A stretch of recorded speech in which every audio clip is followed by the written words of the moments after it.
All right, we're almost out of time. I just want to mention some of the other television projects you were involved in. One was The Ghost and Mrs. Muir. Can you talk a little bit about getting involved in that? I was asked to do that by Bill Self, who was head of television at Fox.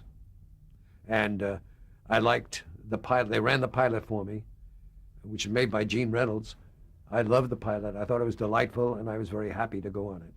Can you talk a little bit about the leads, Edward Mulhare and Hope Lang? Yeah, they both very solid performers. It was fun working with them. Hope was a problem for a while because she kept trying to change lines that were key in the script that I had to fight to keep because the jokes depended on those lines. But we finally developed a good working relationship, and I enjoyed the show very much. Did she want to make it Mulhare more... was a delight all through it. Did she want to make it more dramatic, or did she not? No, Hope, to the best of my knowledge, Hope had not done a lot of comedy, and she didn't really grasp the concept of the feed line leading to the joke. So frequently, the line she changed was the joke, but she'd leave in the feed line, which didn't work at all. So I had to struggle with her, but finally I got it resolved. I see that Ida Lupino was one of the directors on the show. What do you remember working with her as a director? Loved her, absolutely. I thought that Ida Lupino was one of the best actors in American cinema. And when she started, she started directing long before GE Theater. Bracken's World is where Ida directed for me, right. She had done some low-budget pictures at RKO in which she was partnered with, I think, Collier Young, and she had directed them. And Mala Powers was in one of those, by the way, to go back to an actress we talked about earlier. And so I had seen that picture and liked Ida's work. Ida started directing television, and I immediately thought of hiring her and did hire her to come in and direct on Bracken's World. That was a joyful association. Gene, we're talking about The Ghost and Mrs. Muir. Tell us about the premise of the show. Well, it was taken from a novel, an English novel. And the premise is that a mother and her children, I don't know how many children there were in the novel, but in the feature film, I believe there were 2 or 3 kids, moves into a house in England. In our case, it was a house in New England that supposedly was haunted, and indeed is haunted by a captain who had been, I guess, lost at sea, and who walks the widow's walk by night and so forth. And indeed, this was his house, and he has come back to inhabit this house. And he's he's not welcoming to people moving into his house, and he has driven, prior to this woman, people who are residents out of that house. And so the people are very reluctant, afraid to move in, but she's disbelieving, but then they fall in love. So that's the basic idea of a woman and a ghost falling in love. And she remains in the house. And our objective was to find some humor in the relationship as well as the romance. How did you do that? Well, it was mostly a producer's problem.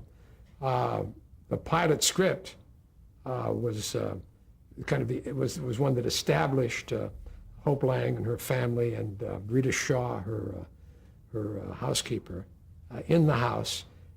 Charles Nelson Riley was the terrified realtor who should have known better, but he rented this house to her, afraid himself to go into the house.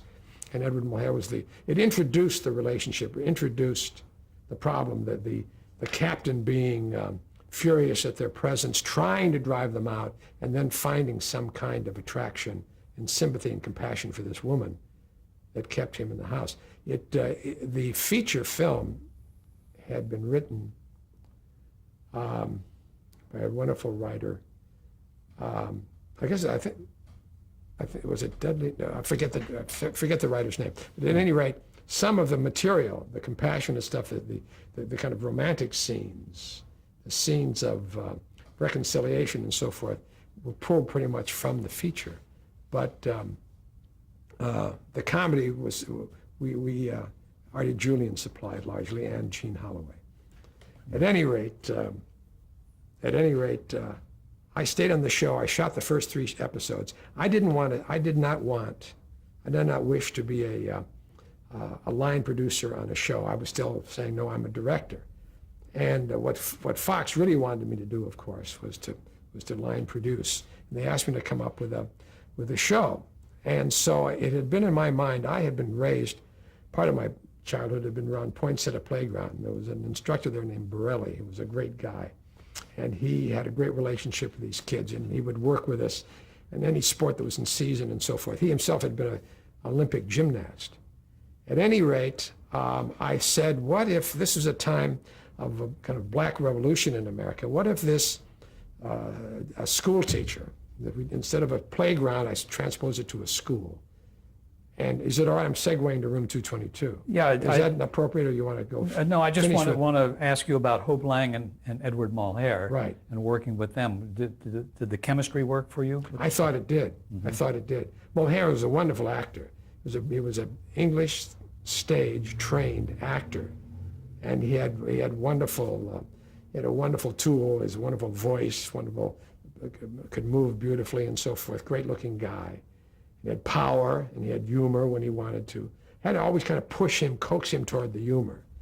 He always felt that it was, he didn't want to look ridiculous, but you have to do this a bit. But he had the humor whenever he would go for it in an excellent way. And Hope, of course, is very attractive, lovable, great, lovely humor herself. And the kids were good. I only directed the first 3 shows, and then I moved on. But I think that show could have been as successful as Bewitched had they used more special effects, had they gotten in and taken advantage of the possibilities of the mischief of a ghost. That was my next question. How did you handle the scenes with Edward Mulhare as a ghost? Did you have to shoot them separately and then superimpose? No. I would. What I just did was remember the first time that he's introduced. She's lighting candles, and the candles are sharp in the foreground, and in the background, you see this figure way out of focus, and then you throw the focus back to him. So I didn't use any special effects in the pilot, and in the way that had a charm. He would just appear. He'd come around he would just appear on a stairway, come around through a door or whatever. I didn't use them, but I think that in order for the show to have legs, that they could have used a lot of gags. Charles Nelson Riley's character was terribly afraid of the captain, and on occasion, if he opened, for example, a silver cigarette box to get a cigarette, if you could put the captain's face right in the cigarette box, hissing at him, and you slam the box. You could have done a lot of that stuff, and you would have had to, I think, in order to get real. The show wasn't funny enough, and it could have been scary and funny, and that's pretty good stuff. But somehow it didn't. It lasted. NBC dropped it after 1 year, and then ABC kept it on for 1 year. So it only had 2 Did they ask you to come back and direct more episodes? Well, I got involved in Room 222, so I was not available. Let's jump now to The Ghost and Mrs. Muir, which you did. I guess that was the 20th, wasn't it? Yes, it was. Yeah. And in 1968. Yeah. My agent took me out there. Hal Ross took me out to Fox. And they said, well, we have a couple of pilots that we're thinking about, we're hoping to interest the network in. One of them was A Ghost and Mrs. Muir, and another one was a kind of a family, Donna Reed-ish kind of show that didn't just interest me at all. But I said, I'd love to do The Ghost and Mrs. Muir. That has a real chance. So I thought, and there was a lot of skepticism about that. There was a lot of people who said The Ghost and Mrs. Muir was a beautiful novel. It's a beautiful film. It'll never make a series. But at any rate, I had, Gene Holloway had written the pilot script. And the pilot script still, to my mind, had a lot of the feature film in it. It was still, the feature was placed in England. The novel was placed in England. It hadn't really made the journey to America, as was indicated in the script.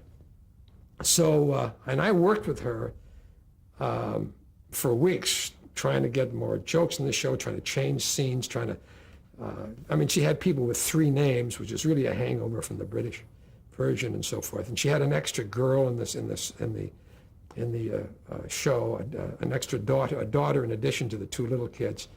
And I got rid of her. I figured we could always bring a niece in if we wanted to add a character, because it just kind of it weakened the show, I thought. At any rate, coming up very close to Hope Lang was cast, and coming up very close to shooting time, I did not have a